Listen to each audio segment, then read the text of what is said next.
कानपुर के खड़ेसा गांव के शांत गलियों में एक ऐसी घटना घटी जिसने पूरे क्षेत्र को झकझोर कर रख दिया। यह कहानी है एक पति, उसकी पत्नी और देवर के बीच रिश्तों के उलझाव की, जिसने हत्या जैसी जघन्य घटना को जन्म दिया। नमस्कार, आदाब, सत श्री अकाल। मैं हूं मोहम्मद इफ्तिखार और आप देख रहे हैं महुआ एक्सप्रेस। दिनेश अवस्थी गांव का एक साधारण व्यक्ति था। अपनी पत्नी पूनम और छोटे भाई मनोज के साथ खड़ेसा गांव में रहता था। बाहर से यह परिवार खुशहाल दिखता था, लेकिन भीतर एक ऐसा राज छिपा था जिसने दिनेश की जिंदगी छीन ली। जांच में सामने आया कि दिनेश की पत्नी पूनम और देवर मनोज के बीच प्रेम पर संबंध थे। दिनेश ने जब इन दोनों को रंगे हाथों पकड़ लिया तो घर में तूफान खड़ा हो गया।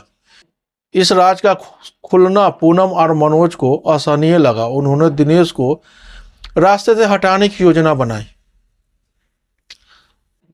अप्रैल की एक रात थी, दिनेश की हत्या कर दी गई। इस खौफनाक वारदात के बाद दोनों आरोपी गांव छोड़कर फरार हो गए। पुलिस ने छानबीन शुरू की, लेकिन 6 महीने तक उन्हें कोई सुराग नहीं मिला। पूनम और मनोज ने खुद को बचाने के लिए मध्य प्रदेश के प्रसिद्ध बागेश्वर धाम में शरण ली, लेकिन एक गलती उनकी गिरफ्तारी की वजह बनी। पूनम ने अपने एक रिश्तेदार को फोन कर दिया था, जिससे पुलिस ने उनकी लोकेशन ट्रैक कर ली। पुलिस ने छापामारी कर दोनों को गिरफ्तार कर लिया। पूछताछ में मनोज ने खुद को दोषी बताया और कहा, पूनम ने किसी को नहीं मारा, मैं ही सबका जिम्मेदार हूँ। भाभी को तो भूत प्रेत बाधा थी, इसलिए उन्हें बागेश्वर धाम लेकर गया था। हालांकि पूनम ने अपना अपराध कबूल कर लिया था। उसने कहा, मनोज और मेरे बीच संबंध थे। जब दिनेश ने इसका विरोध किया तो हमने मिलकर उनकी हत्या कर दी। मनोज पर पहले से ही हत्या और अन्य अपराधों के 2 मामले दर्ज थे। पूनम के लिए यह पहला जुर्म था। दोनों पर 25-25 हजार रुपये का इनाम घोषित था। उनकी गिरफ्तारी के बाद खड़ेसा गांव में एक सन्नाटा पसर गया। यह कहानी रिश्तों के महत्व, विश्वासघात और अपराध की जटिलता को सामने लाती है।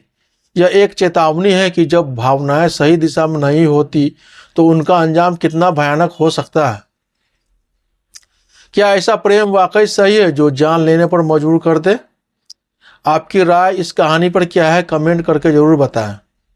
ये थी आज की कहानी जिसे आप तक पहुंचाया। इस कहानी को सुनाने का मकसद किसी को हैरान या परेशान करना नहीं है, बल्कि सच्चाई से रूबरू कराना है। अभी के लिए इतना ही, फिर मिलते हैं एक और कहानी के साथ। आप हमें YouTube पर देख रहे हैं तो सब्सक्राइब करें, और अगर फेसबुक पर देख रहे हैं तो पेज को फॉलो जरूर करें। जय हिंद, जय भारत।